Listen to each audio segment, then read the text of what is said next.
Mr. Cooper, when we passed the Energy Policy Act back in 2005, I believe that you were a staff member of the majority staff and helped do the staff work on the conference report. Is that correct? I was a staffer on the Energy Policy Act of 2003.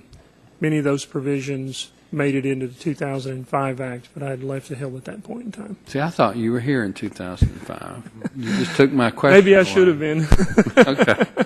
Well, then I won't ask the question that I was going to ask.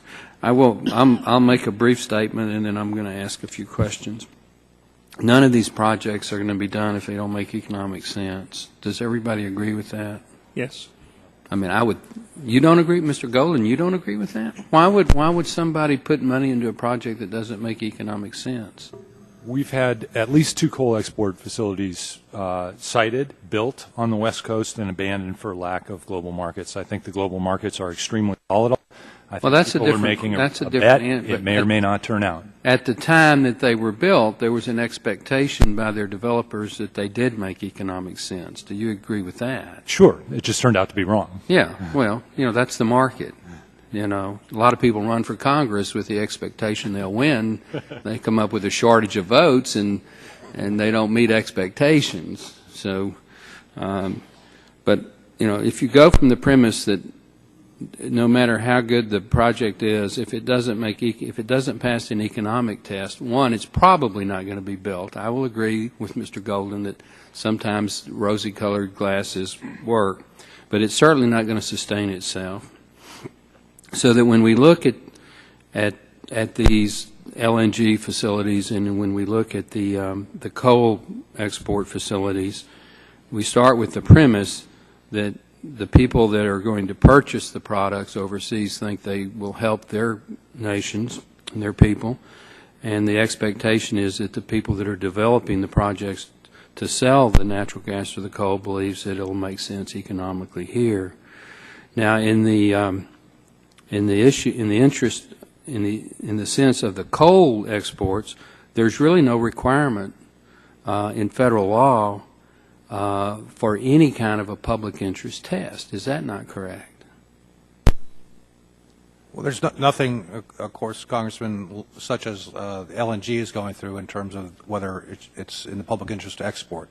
Because the public interest test in the context, in a different context for the 404 permits that we have to go through to get the right. See, because when the various federal laws that govern energy policy were passed, coal has never been considered to be something that is in a shortage potential situation. Correct. So the reason that natural gas has some constraints on its export is because for the last 40 to 50 years there have been large periods of time where we thought that we were going to have natural gas shortages in the United States. So we wanted to reserve that product for domestic use.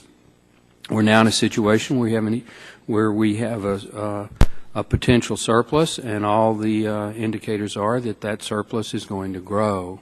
But even in the case of natural gas, the premise is that it is in the public interest to be exported, and you have to prove otherwise. So my question is to the panel, this latest Department of Energy decision to put a variable of cumulative impact, that's nowhere seen in any federal law that I've read. Does anybody point to a statute that requires a variable called cumulative impact?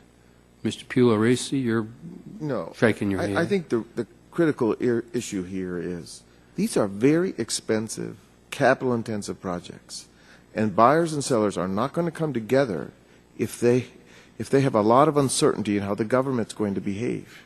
This is the problem, and it's a worldwide market. And we want to capture that extra value, because out of that extra value comes revenues to state, federal, and local governments, return on capital, construction, and sustainable economic growth. The biggest problem we've had in the last 10 years is that we have lots of high-valued projects with enormous economic value to the national economy, and we can't get permission from the government.